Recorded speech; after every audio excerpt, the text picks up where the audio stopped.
Hi everyone, welcome to Dharma Earth's Dose of Dharma, and this is your dose of Dharma for today. So, another thing about contemplating about the danger in in the defilements, okay, or the wandering thoughts. So we can contemplate that, hey, these thoughts are unwholesome, they are reprehensible, they result in suffering, okay. So when this is actually given in the Buddhist text, okay? So how do we live this out? Actually, uh, when one is very mindful, if you are a person that you really want happiness for yourself, then it is good that you examine when are the times that you suffer. Okay? Isn't that so? It makes sense, right? And then when you know when you suffer, you know which thoughts makes you suffer. If you know that if you indulge in which kind of thoughts, and then after that you will suffer, then you will know what to avoid. Isn't that so? Right? Because it's very simple. The mind, the way the mind works is that the mind always inclined towards happiness. Even if somebody harms themselves, somebody want like to use a penknife to cut themselves or something like that. Why is that so? It's actually because mostly the feeling of pain caused by that physical pain is so much lesser than the pain that they go through in their mind. And it because of that, then when they cut themselves, it feels like a relief. It balances up their mind, and they actually feel more better.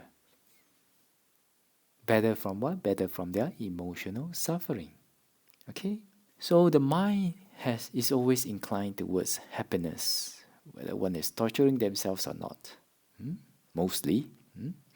So when we understand this, then if we understand, we try to understand that what are the thoughts that gives us suffering, then we know what to avoid, and we know that these things are not good for us. When you condition your mind, when you train your mind and educate your mind about this, then your mind knows what to avoid in order to avoid more suffering in the future. Okay? So let's talk about anger first, okay?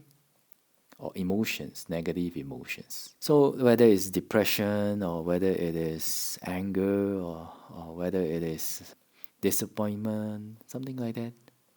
If we understand that, hey, these these kind of thoughts is they are useless, and they give rise to uncomfortable feeling in the mind, in the heart. I don't think there's anyone that is happy when they are angry. Isn't that so? Right? I don't think there's people like that. So because of this, okay, because of this, then when your mind receive this education that hey, indulging in this doesn't solve the problem and it gives rise to uncomfortable feelings, brings down the whole mind, why indulge in it? Then, when you condition your mind like this, when you train your mind like this, educate your mind like this, then it starts to let go because the mind wants happiness.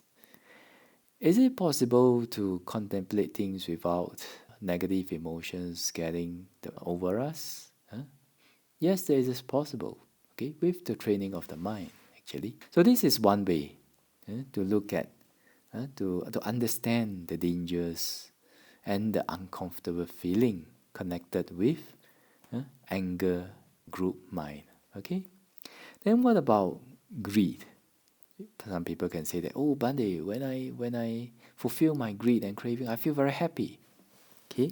Well, if there is a graph, there is a chart, okay, a graph chart that says happiness, okay, then actually when craving arises, I would say that our happiness level is at the negative, maybe negative 10, maybe negative 20.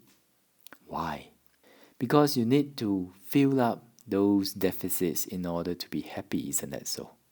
So if you do not fulfill your craving, it's so suffering, isn't it? So the suffering of not getting what you want, there's so much suffering that sometimes causes people and or countries to go to war. This defilement of not getting what you want, this suffering is suffering. So whenever greed arises, actually we are suffering. If you are observant enough, you will find that if you do not give in to your craving, if you do not fulfill your craving, actually it is very, very uncomfortable. One very good example: stay away from your phone for one day, or make a determination that you cannot use your phone, but put your phone in front of you for the whole day. For some people, it is so suffering and so grueling, isn't that so? Right? And what is that? Is that suffering or not suffering? Suffering, isn't it so? Comfortable or not comfortable? Or uncomfortable? Uncomfortable. Yeah. So there you are, greed. The suffering of greed. Alright? So when we understand and we are observant enough to understand that greed and anger gives us suffering, then when those thoughts come, we are more inclined to let go of it. Okay? And that is one way to let go of wandering thoughts too. Okay? Alright, so hopefully everyone will be able to see the danger in the greed thoughts and anger thoughts and whatever unwholesome thoughts, and be able to let go of them, whether in your meditation or whether you just want to have a peace of mind at that moment. And with this, wish all of you well, peaceful and happy, and may the Triple Gem bless all of us to be able to attain path, fruition and nibbana as soon as possible. Sadhu, sadhu, sadhu.